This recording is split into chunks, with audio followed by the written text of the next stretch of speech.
Good morning everyone, I am Megha and I am going to teach you human anatomy and physiology. Today we will discuss the topic tissue. Firstly, we will define the tissue what is tissue actually. The group of cell which has a similar origin, similar function and these are termed as a tissue. Next is the classification of tissue. Tissues are classified into 4 categories. The first one is epithelial tissue, next is nervous, muscular and connective tissue. Today we will discuss about the epithelial tissue.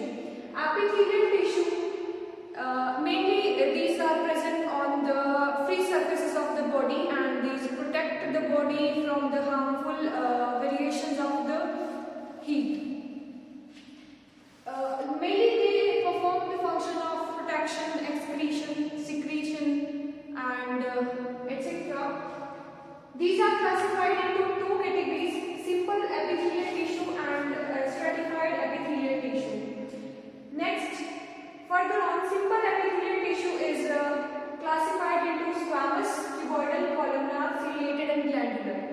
The simple epithelial tissue contains only one layer of the cell or one layer of the tissue. Stratified epithelium contains more than one layer of tissue. Simple epithelial की अगर हम बात करते हैं, first one is squamous. Squamous में इसमें नीचे basement membrane present होती है, उसके ऊपर सिंपल टिश्यूज प्रेजेंट होते हैं. Okay, next is cuboidal. As the name suggest, the cells are of cube shape and a basement membrane is also present to support the joining of the tissues. Next is columnar. Columnar tissues have a similar structure as of the cuboidal, but these are a very long length. These have a very long length. Next is ciliated. Ciliated means which provide the movement to the different particle.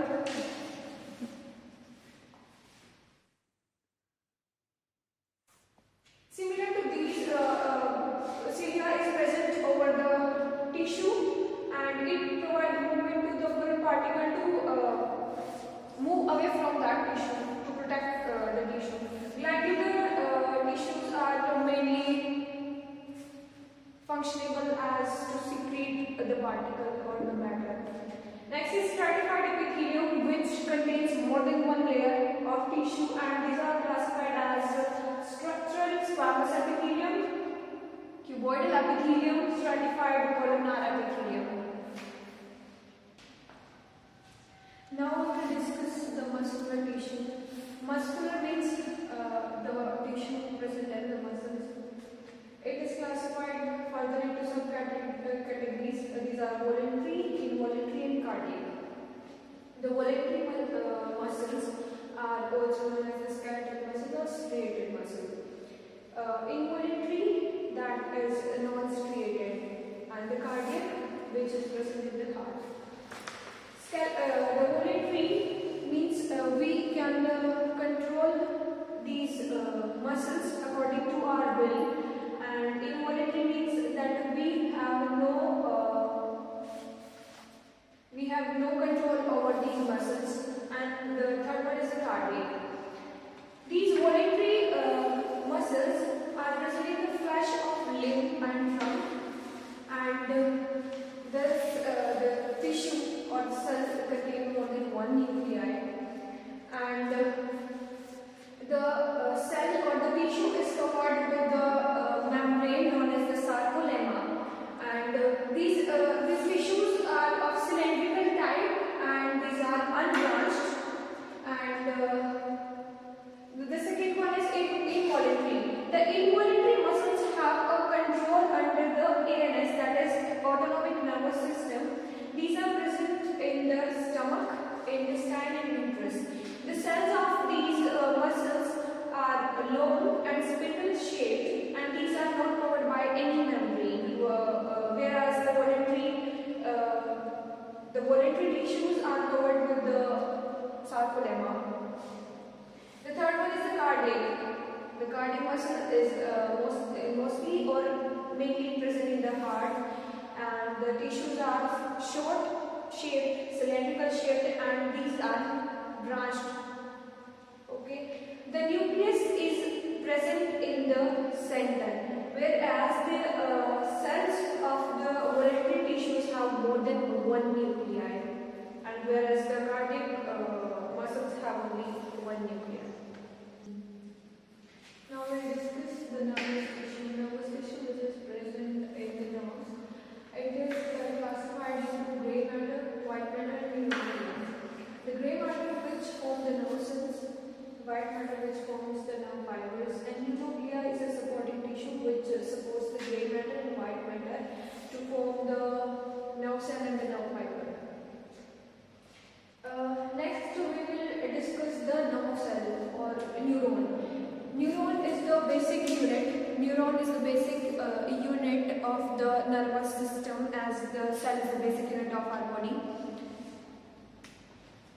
The nerve cell or the neuron contains three parts: axon, dendrite, and the nerve body. The nerve body which contains the nucleus and protoplasm, and some fibers are raised from the body of the nerve cell. These are known as the axon, which is the second part.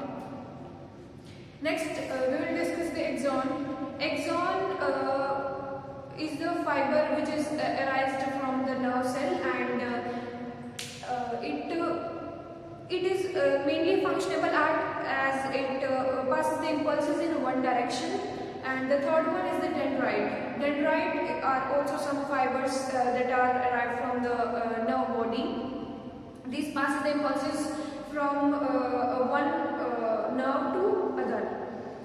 Next is the part myelin sheath. Myelin sheath which covers the axon or the protection it causes.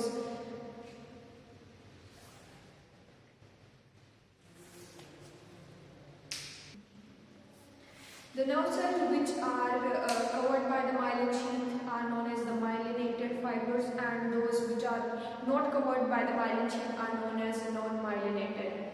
It is all end of the muscular tissue, nervous tissue. Now we will discuss the connective tissue. Connective tissue which connects two bodies, or body means two substances.